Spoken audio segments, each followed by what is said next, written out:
Our topic today is capacity building.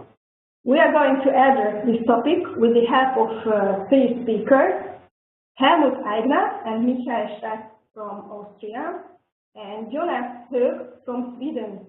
Our moderator today will be Perme from Slovenia. And now I would like to introduce our first two speakers, Helmuth and Michael. Helmuth Aigner is head of the secondary school, Akademisches Gymnasium Innsbruck, in Tyrol, Austria, and the incorporated international school Innsbruck. He also teaches at the University of Innsbruck. He was seconded by the Ministry of Education as school head to the European school system of the European Commission. He further gained experience in school leadership for some years as head of two secondary schools in Vienna, Austria, and of two private boarding schools in Bavaria, Germany.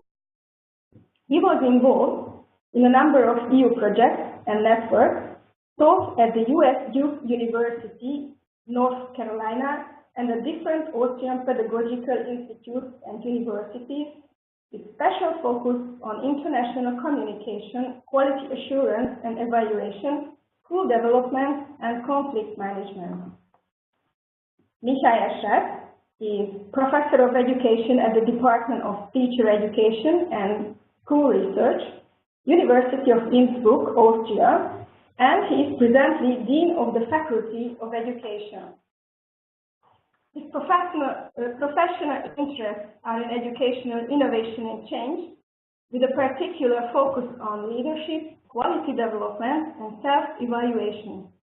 He is an Austrian representative for international cooperation, such as EU, the European Network on Teacher Education Policies, or OECD.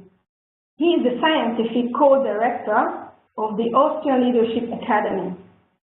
He has been involved in research projects on educational leadership and policy development, and his publications have been translated into several languages.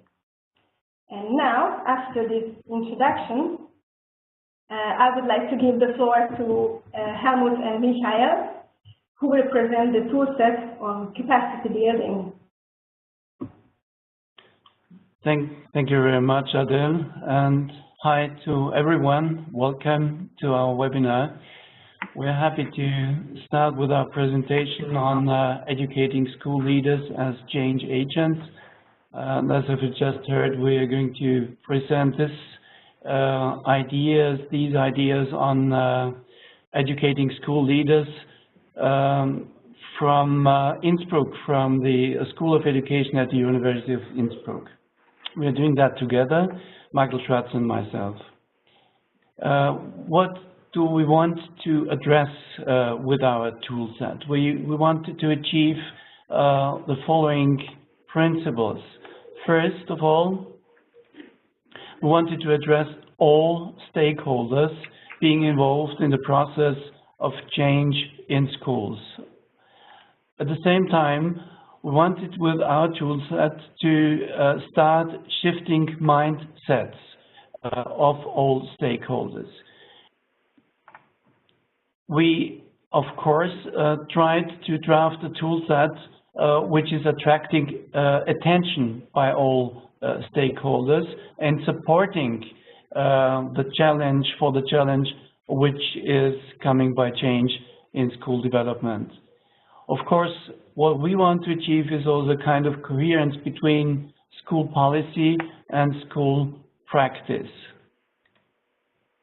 The toolset should try to provide a kind of training for leaders for system-wide change, not just focusing on one school. Altogether, the idea is to provide a tool set which is helping to build capacity of leaders. Well, hello everybody. As you can see, I am at a different place. That's why we are not sitting next to each other.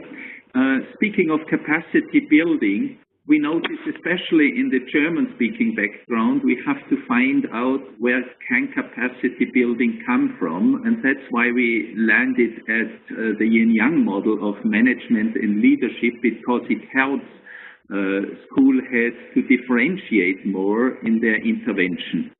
So just giving you a quick run through the different strands and differences. Management would be creative problem solving, whereas leadership is discovering new possibilities with the capacity to realize them or make them realize. You see, the capacity building is more on the leadership side here. Second, it's working within a paradigm when we talk about management, but creating a new paradigm is the necessity to look into the future and to get involved in a change process. As the next step, management is always working within the system, which means the school system, but at the same time, leadership is working on the system and working at the system so as to expand it. A further trait is getting things and people into motion, using methods, techniques, control mechanisms, which are all the instruments you have in management. But you have to entice and empower staff to achieve top performances in capacity building. And as the first, you need in management the human being as a support, as an aid, whereas leadership always brings in the dignity for the human being, which is a trust perspective. And in management, we have the attitude of doing, whereas leadership always has the attitude of serving. And this is what we noticed was very important. Looking at the work of school heads, that looking back at last week, they were mostly involved in management tasks. That's why it was so difficult for them to do empowering work and do capacity building in their schools. And then I pass over to Helmuth again. Thank you very much, Michael. So we try to focus also on the so-called Central 5, which is a kind of competency framework, a product of another project, the art and science of leading a school. You can find on the slide, on the bottom of the slide, the link which you can use in order to get to address the complete program and outcomes of that project. We use the ideas of that competency framework, which is focusing on leading and managing the learning and teaching process of a school, as well as of leading and managing the change of the school and the school development.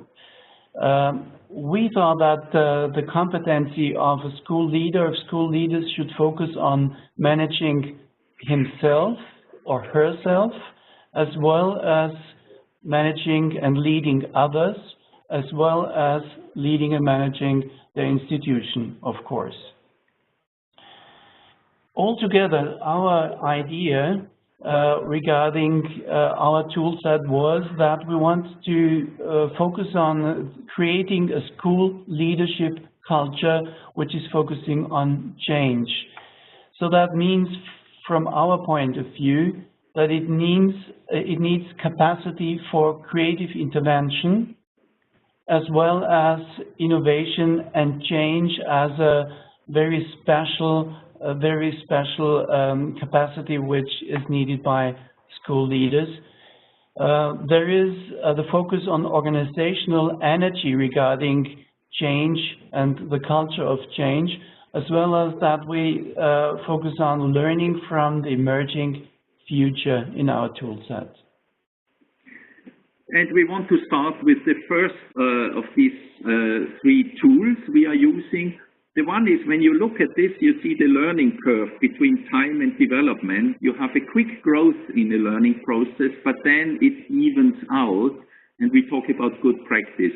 And when we want to get, and this of course creates some stability, and if we want to get further, we have to invest a lot to get to best practice, which only gives us little space to move on, and we have to invest a lot, like building model schools and invest a lot of money.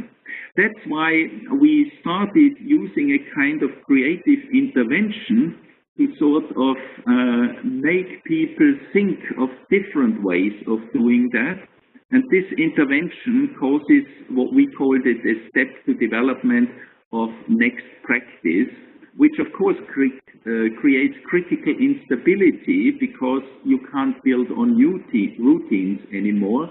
But on the other hand, you get to a new step in a development. It's like when in high jumping, for example, suddenly we had this move from the straddle to the Fosbury flop, which was a completely different way of doing this. And this is what we are trying to do with our school heads in capacity building, not working on more of the same, but trying to give them the chance and the room to develop into next practice.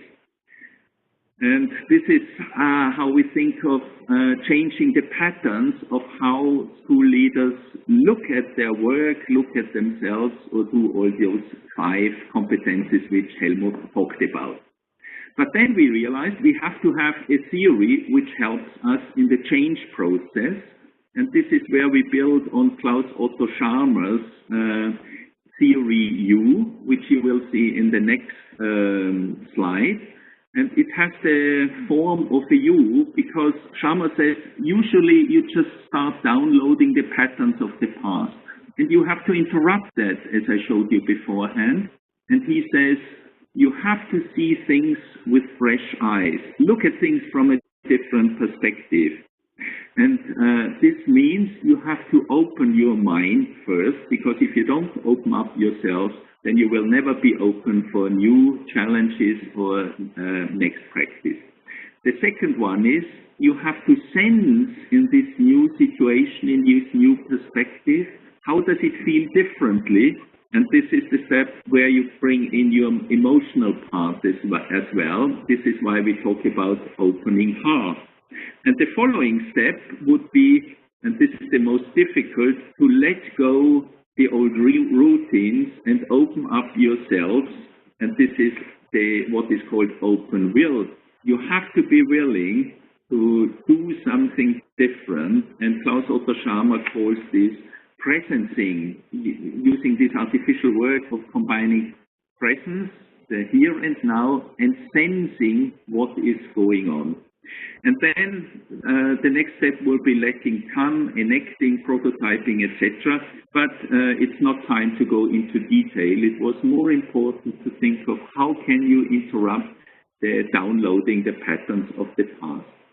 And the third tool, which Helmuth showed you beforehand, was the organizational energy matrix. In each school, we noticed that we, on the one hand, have the quality dimension and the dimension of intensity. And if both of those dimensions are low, then you would have a kind of energetic state of resignation. So people don't really bother, there is not much quality. If you have high intensity and low quality, this goes back, by the way, to 2 Swiss researchers, Bruch and Vogel. They call this corrosive energy. So there is a lot of energy going on in an institution or in a school in particular, but it doesn't really create quality. You probably know those situations when people don't stop criticizing, complaining, etc., and no move is done towards the quality perspective. If you have high quality but low intensity, you have a comfortable energetic state. This is what we notice when schools have had a long tradition and then they get self-satisfied and don't really get high energy into the system anymore.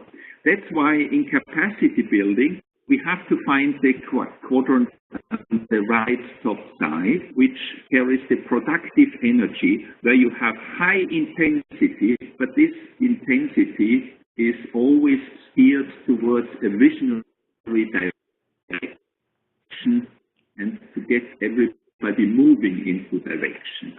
And to wind up, I pass over to you again, Helmuth. Thank you very much, Michael. So I'm coming to the conclusion of our presentation. We are summarizing on the last slide, as you can see, the core message of the ideas of our toolset presentation. On the one hand, we're focusing on the relation between management and leadership, as Michael was talking before about especially the yin-yang principle. We were focusing on school leaders as key actors promoting the quality process, which is needed in order to move on within a school regarding school development and the quality process.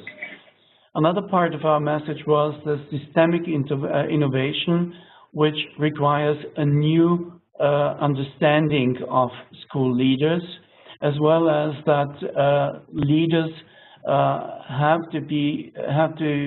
leadership has to be shared through a kind of collaborative culture, which of course includes the fact that then it needs in many ways a change of cultures within the schools. And finally, we are focusing on a kind of organic understanding of change, which is connected to the system approach. And we see a need for new innovative practices of leadership qualification altogether regarding the capacity building process of school leaders as change agents. Thank you very much for your attention. Okay. Thank you for your very interesting presentation, Helmuth and Michael. And now we would like to go for the second presentation. And the second presentation will be held by Jonas Höög, who is Professor of Sociology at the Center for Principal Development at Umeå University, Sweden. His research is focused on leadership and organization. He participates in several EU projects, for example, of course, our own project, the EPNoSL, the European Policy Network on School Leadership, and ProFlex, professional learning through reflection, feedback, and coaching, and the International Successful School Principal Project. He is responsible for the master program in educational leadership at Umeå University. And now I'll hand over to Jonas, who will present the Swedish case study on the national school leadership training. Background for this case is that we had a training program for principals in Sweden a long time, from 1967 and the latest one 2015, and it's been changed 4 times. I'm going to show a bit of the changes further on here. From 2015, there's a new group of universities providing the program, and Umeå is one of the universities doing this, and the universities has been selected and ranked in a group of 9 universities, and 6 has the opportunity to provide the program for 6 years on to 2021. And these changes over the years has developed the program towards a stronger focus on equity, learning, accountability, pedagogical leadership, distributed leadership, and policy response.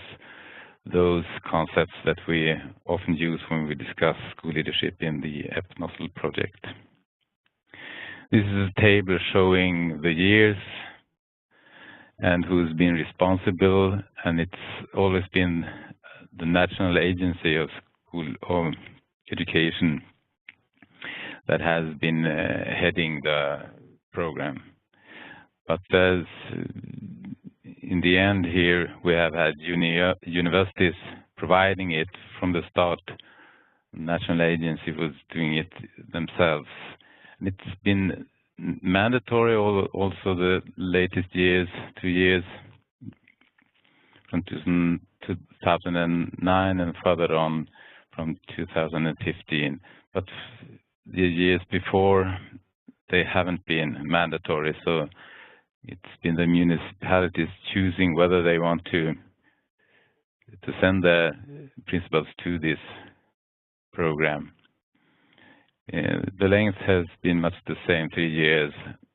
it's not been a university program until 2000. Then we started to provide it from universities. And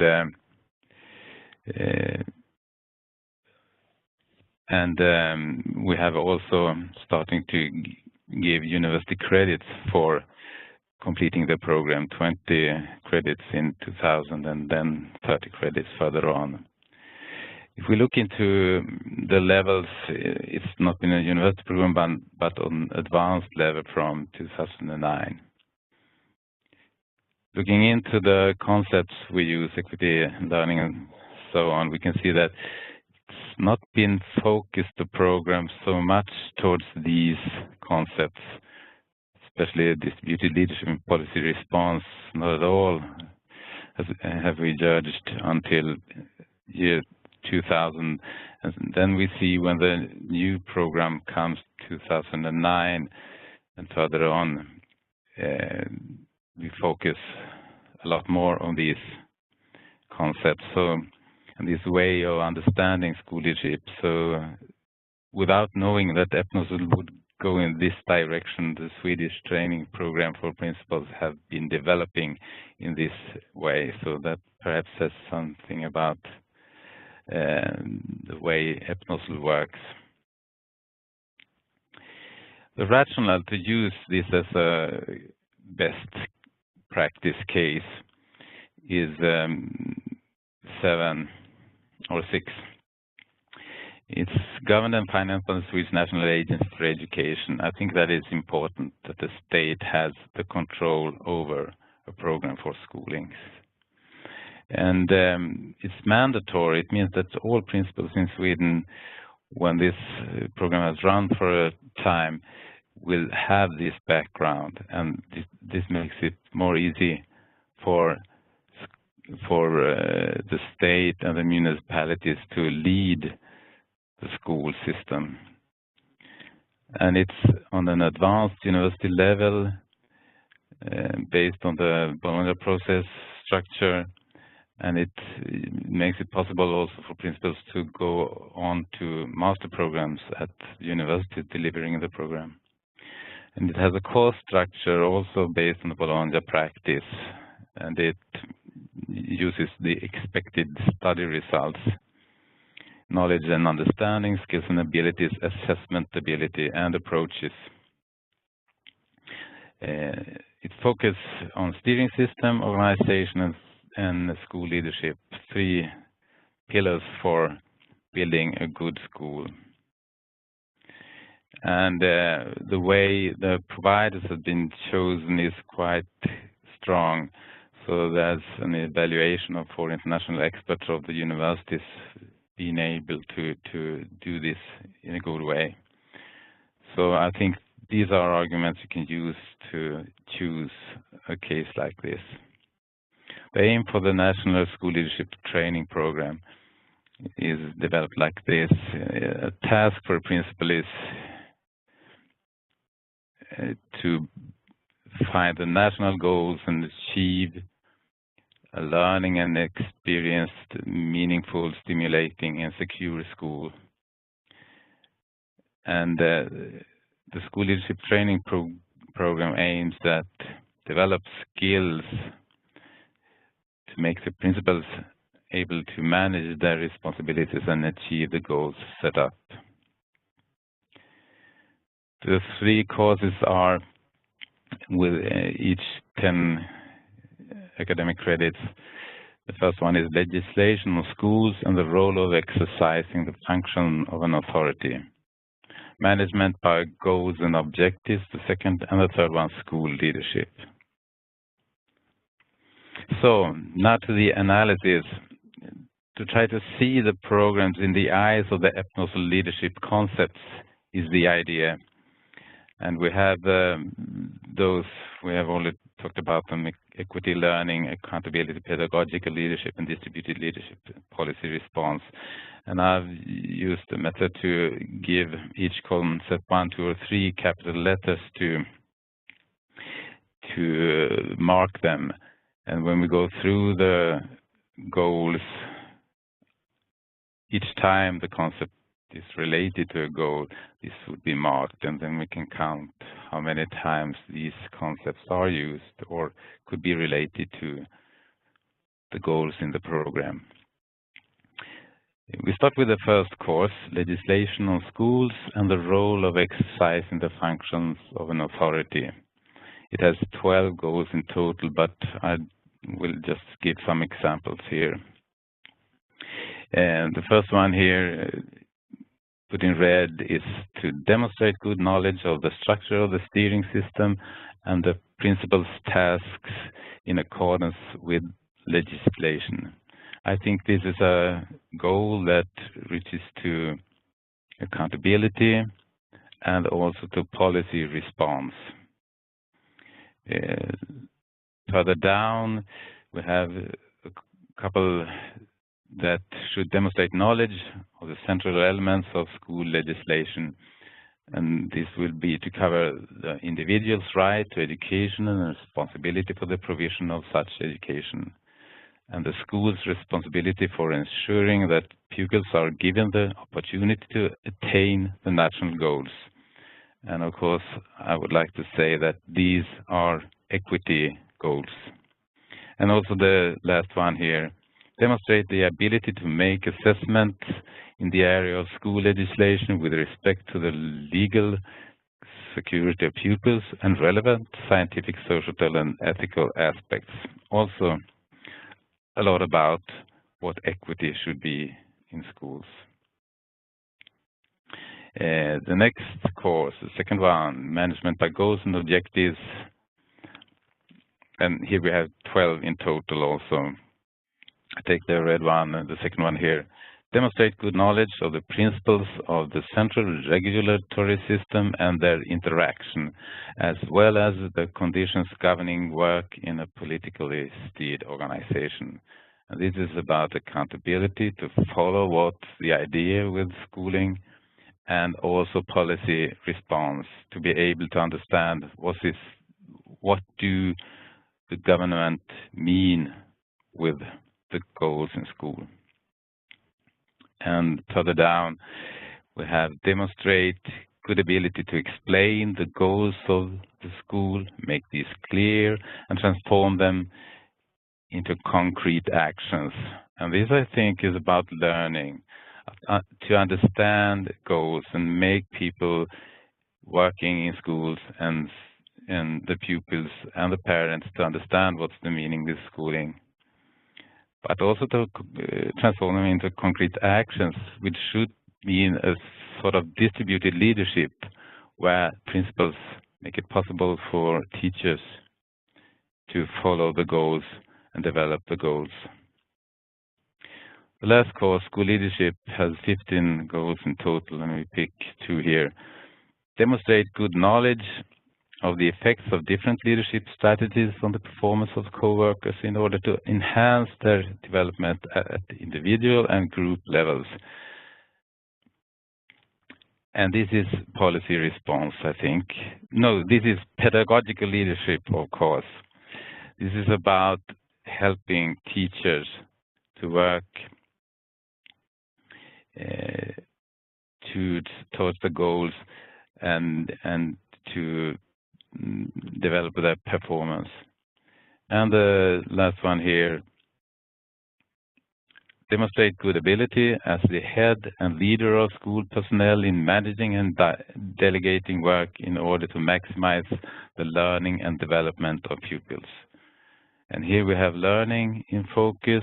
We also have distributed leadership, delegating work, it says in the goal, and also accountability, maximize the learning and development of pupils. So these are the 3 courses, and I've picked some of the goals to test if this is possible to do a sort of comparison of the content of goals and what we think is the understanding of the EPNoSL concept. And if we count all the goals, we haven't shown them here, but if you count them and count the times the different concepts are used or found in the goals, we can see that equity, we have 12 situations where the field learning is 10, accountability is 17, pedagogical leadership 9, distributed leadership 10, and policy response 6. Of course, these three on top has been the most debated in Sweden, perhaps also in Europe. Accountability with PISA and TIMSS and test system like that, it has been necessary to discuss accountability, especially in Swedish schools, but many other countries have also seen that they have to work with accountability and learning, of course. And equity, we know that we have a problem with differences between schools, and then equity is really in focus.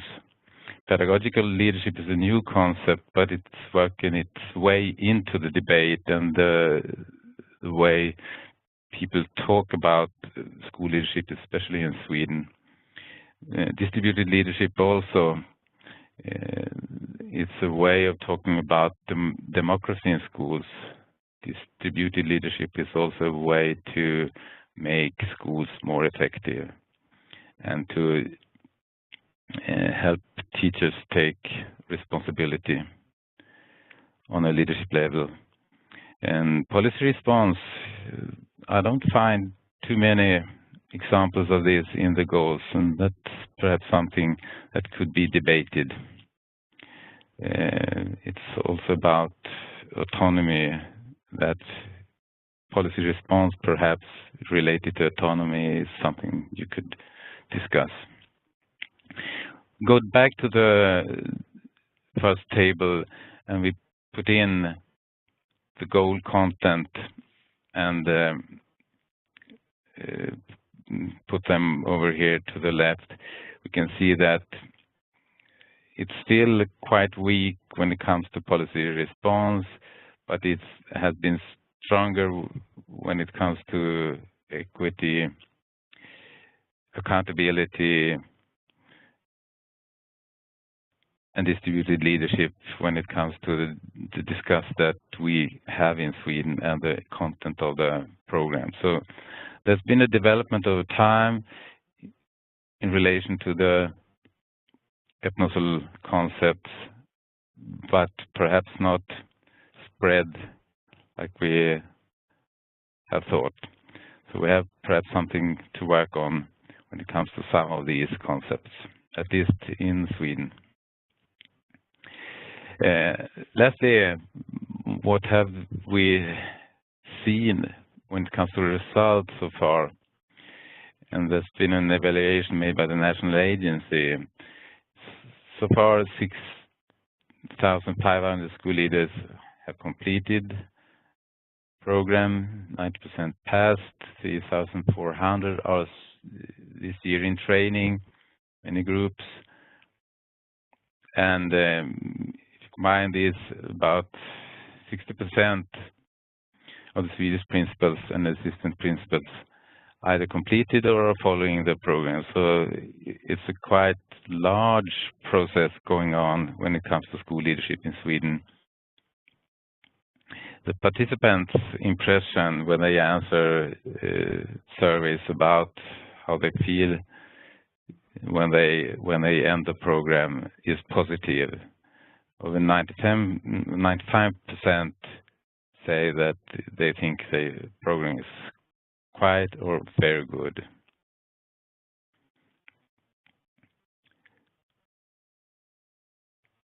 And the national agency summarizes it as the program is good and well suited to the principal's own experiences and professional role. The cooperation between the universities is very important. In EPNoSL, networking is a really important way to work together. And the network between the universities and also the national agency has been positive and important for course equivalency, but also for developing the program and relate it more effectively to the principal's situation in Sweden. So is this a best practice? It's hard to take a judgment like that, but at least I think we can say it's a fairly good practice, the principal training program. And the reason I can repeat them, I started with those. It's financed and governed by the Swedish National Agency. It's mandatory. It's on an advanced university level, and principals can go on studying for a master degree. And we have the expected study results, which is something else when you design courses and saying what should the course be about. Instead, we have the expected study results saying where should we be when the course is ready. And the 3 courses is covering much of what you need to know about being a school leader: Education Act and Steering System, School as an Organization, and School Leadership. And those who provide the program are thoroughly chosen. The school leaders, the agency, and the ministry are very satisfied with the program. So perhaps we could show a picture of the flower of learning. We think in Umeå that theory, research, policy document, and practice should be combined into a way to train principals in school leadership. So, thank you. Emma Perme is a BA of Pedagogy and Sociology at the University of Ljubljana and postgraduate student of Faculty of Arts. She is also a member appointed by the Slovenian government of the Council Expert for Anyone hear me? Yes. Yes, Jonas, we can hear you. Can you hear us? No. Sorry, I continue. So Emma is also a member appointed by the Slovenian government of the Council Expert for Adult Education of the Republic of Slovenia. She has more than 20 years of practice in development in adult education, including development of new approaches, methods, and programs for adults. The leadership is related to different positions. Can anyone hear me? No, I can't hear anything either. So her leadership is related to different positions as a director of her own educational business, organizing workshops with human resource development focus. Her practice shows different kinds of facilitation and moderation of events related to education, adult learning, teaching, human resource development, etc. At the ministry, her main role is now focused on project management of development projects related to guidance, adult learning, social and cultural capital. So, and I'm asking now Pavlos if we can give the floor to Emma. So maybe she collected some questions or she has some ideas for the discussion. So please, the floor is yours. Hello, Adele and everybody. Good morning. It's a nice session that we started with a little bit of technical problems, but I'm sure we can sort it out. The topic is very interesting to me too, because it's opening different angles and different questions. I'm sure that it's very interesting also to the audience, so we are going to wait a bit for maybe more questions. But first of all, I would maybe invite Mr. Aigner and Professor Schratz to actually clarify or maybe trying to explain us more simple steps than how to reach we could say the ideal. I'm sure that we cannot see the ideal model, but anyway, how could start the process to develop a kind of sufficient and we could say desired status of learning and leadership and managing process inside of the school society. Professor Schratz opened a theoretical model, and Mr. Aigner explained us Central 5 model. So I'm sure there's a lot of questions how to put it in practice and where to start, where to open us new challenges and open mindsets. Can you hear me? Yes. Everybody? Okay. So would you explain us maybe kind of practical experiences that you had in this way of developing process that you have been explaining to us? Well, I will start, although I'm more the researcher and Helmuth can give a practical and pragmatic example. As I said before, what helps when you ask for a tool to start with small steps? If I present, for example, this yin-yang model of leadership and management, and if the school heads or people applying for a head position are asked to look at the past week and write down what were the main activities you had to do in the last few days, would they be more on the management side or would they be more on the leadership side? And usually you would find far more decisions which were taken by management staff and not leadership, which starts the discussion right away. Why is that everyday pressure just asks for sudden decisions where things have to be sorted out on the spot? And it couldn't be used to think of new creative interventions. And this is how we start discussing with everybody. How can we get more time to be more at the creative end and invent the situation or ourselves new, as I said, getting from good practice to next practice. And this is one of the most crucial things. Where do professionals take the time to really go into the capacity building, because they are driven so much by everyday pressures?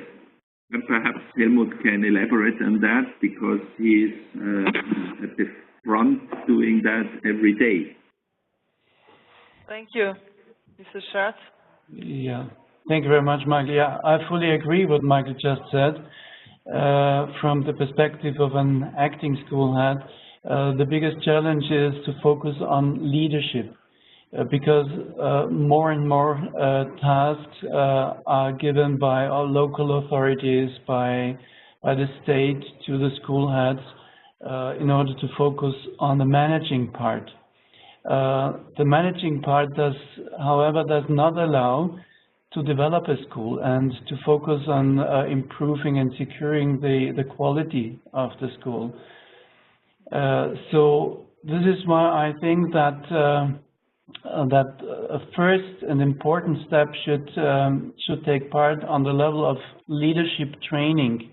We, even in Austria, have different types of leadership training in the different parts of Austria.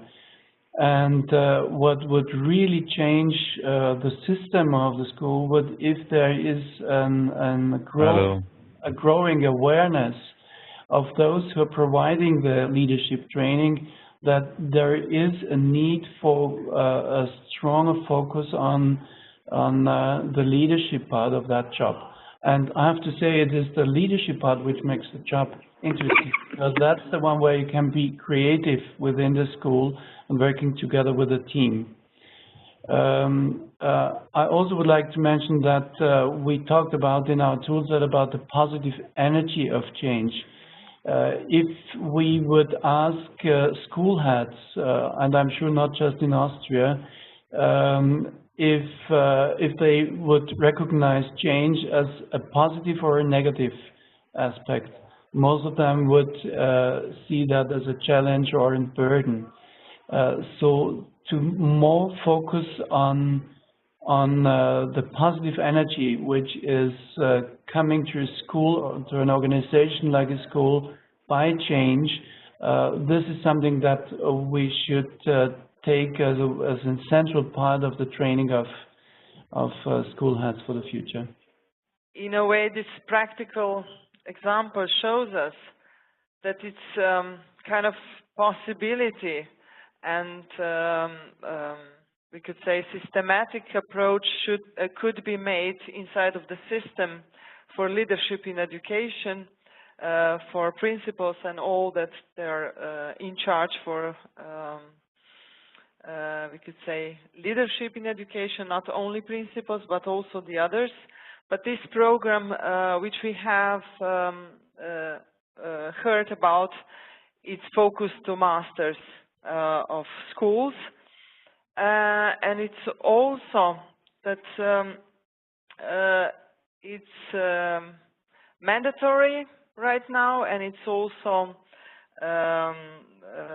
put it in a kind of, we could say, legislation framework for education, which opens some other questions, we could say. As we can see through the process, through the presentation, they have made some changes.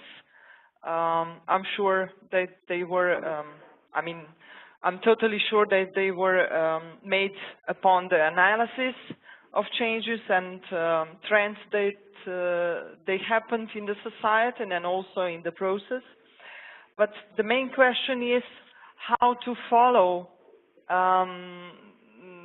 the progress, we could say, in the society and the changes in the perspective of learning and leadership.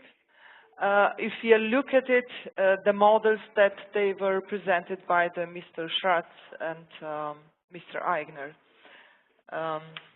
So those are kind of systemic and developmental questions which are always in our mind when we are trying to set up a proper, we could say, maybe training program or also development in leadership in education. I would give the floor to Mr. Schratz. And yes, we already got a question by Adela, I think, in the chat room, asking about the organizational energy matrix, which again, for me, is more an analytical instrument. And I would pass on that to Helmuth and ask him how would he try to boost the productive energy rather than getting stuck in corrosive energy, because then we get the practical side to it. Very good. Thank you. Yeah, I would probably, if you agree, I would like to come up with just a concrete example. In Austrian secondary schools, we're confronted, I would say, with a huge system change regarding the final exams, which leads to the university entrance qualification of students in Austria. In that way that the exams are now centralized in all state schools, in all schools, gymnasiums in Austria. And this system change is changing the teaching and learning process in schools completely. And it is mainly seen by the teachers, by the majority of teachers, as a very negative change, which is a big burden because they have just to follow the rules given by the ministry. What we try, especially as I realize it here in our part of Austria, in Tyrol, is to use the system change, which is a kind of top-down change, to use the positive energy, which is in reality a fact within schools, because it has a strong impact on the methods of teaching.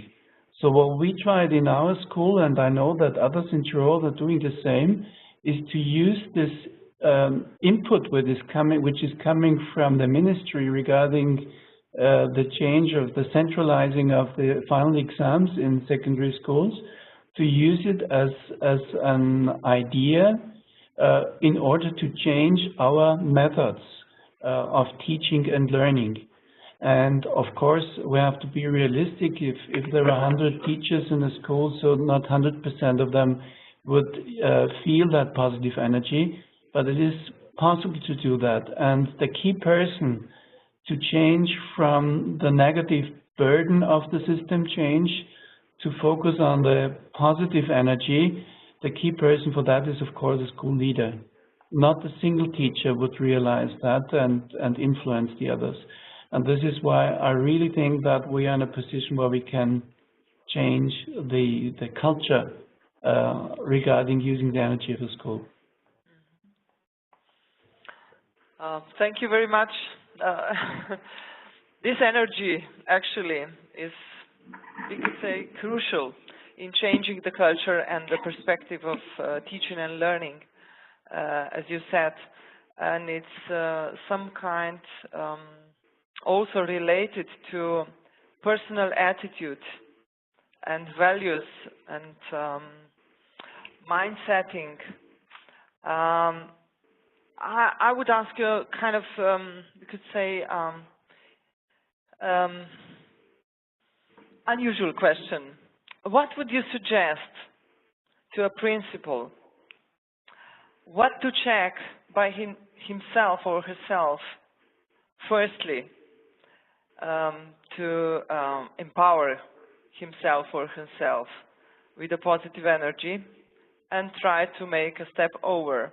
Because sometimes, you know, in a, we could say in a working relationships, there's a lot of things that we could be kind of stressed off, angry on them, and this kind of stuff. Where do you start maybe with training or trying to change the perspective of seeing work situations, relationships with teachers, and this kind of things? Okay, good. You hear me? I don't know okay. if Michael would like to answer. Yeah. Well, I can start and then pass on to Helmuth. What I usually tell school heads, you probably know the saying, you can't step into the same river twice. And I tell the school heads, you can't step into your school twice.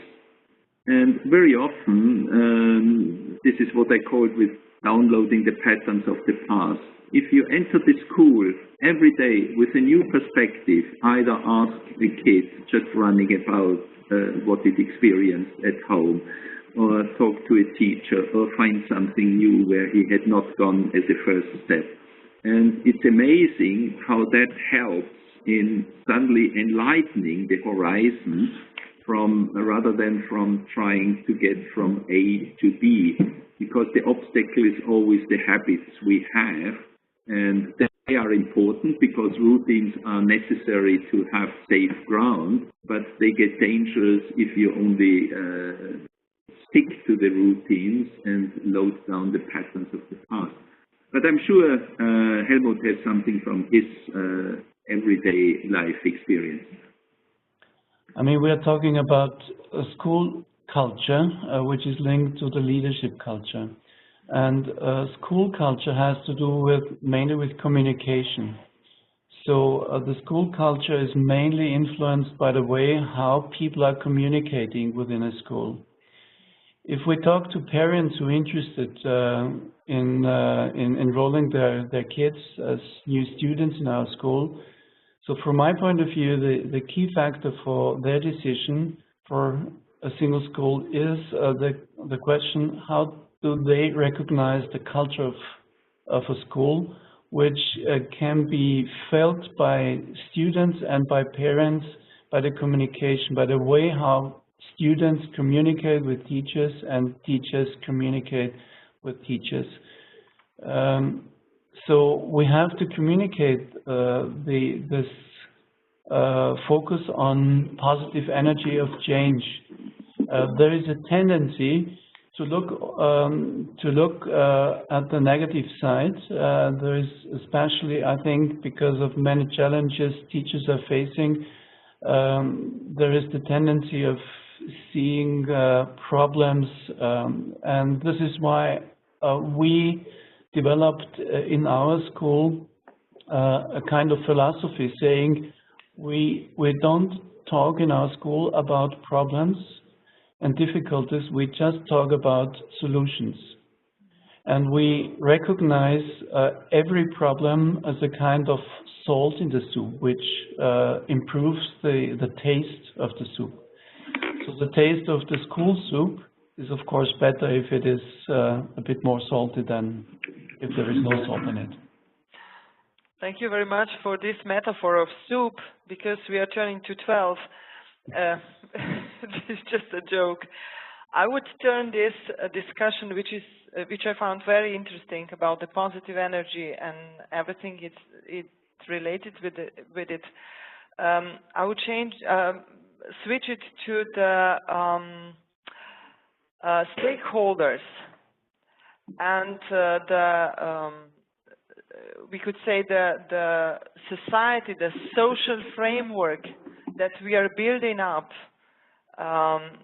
beside this culture of communication, also with the external society, we could say, of the school. What is important? What would you point out to that topic?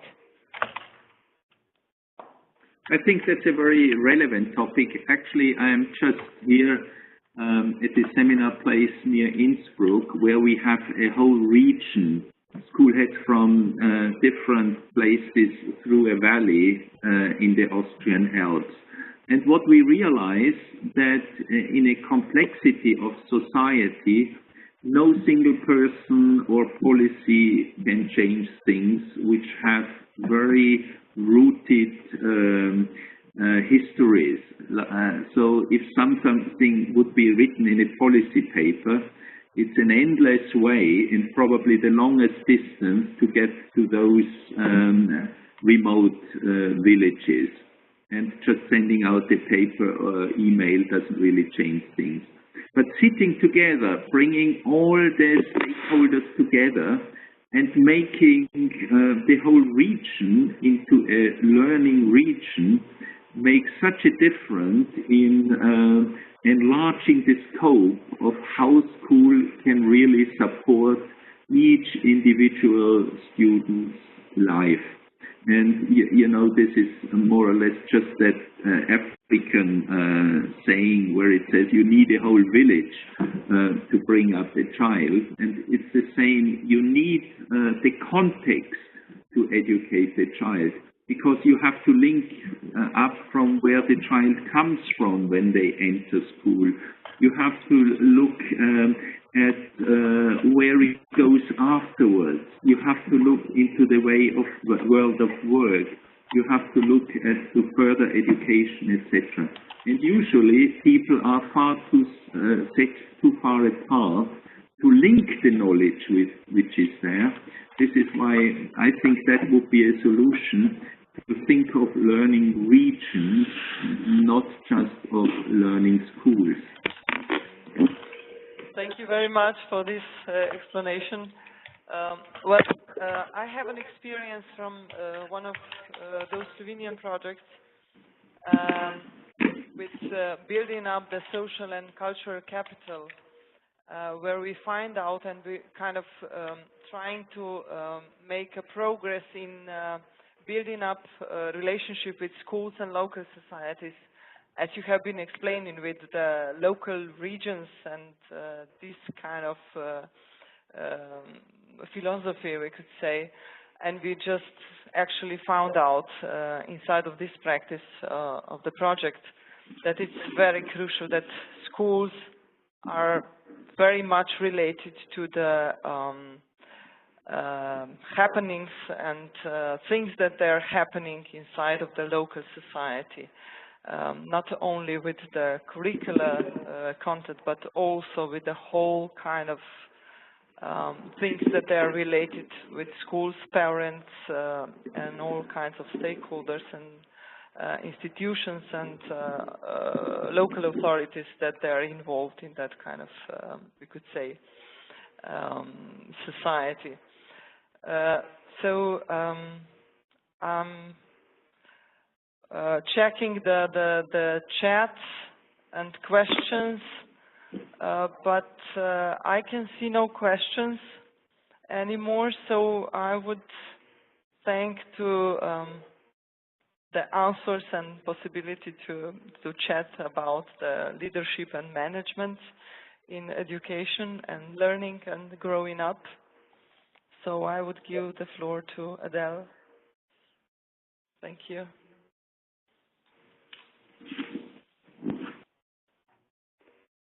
Helmuth, thank you for a really thoughtful presentation. And also thank you for Emma for your consciousness. Unfortunately, we wasn't really lucky with the technology today, as we had technical problems with the audio of Jonas. But our idea is that we will ask Jonas to record his presentation, and we will upload it then to the portal of EPNoSL so that everybody can see it afterwards. I hope that we will be more lucky with this solution. Okay, so thank you very much for participating at our third webinar. I am really sorry that we had some problems today with the technology, but I'm very thankful that you joined us and you stay with us. Join our next webinar on autonomy and stakeholders collaboration, which will be held on the 24th February from 11 a.m. Central European Time. And as your feedback is important to us, we would be very grateful if you dedicated a few minutes to evaluate the webinar after the session. You can access the questionnaire on the following link. This will be posted by Nora to the chat, but we will also send it to you. So we really hope to receive a lot of feedback from you. So thank you very much, and see you next time at our next webinar.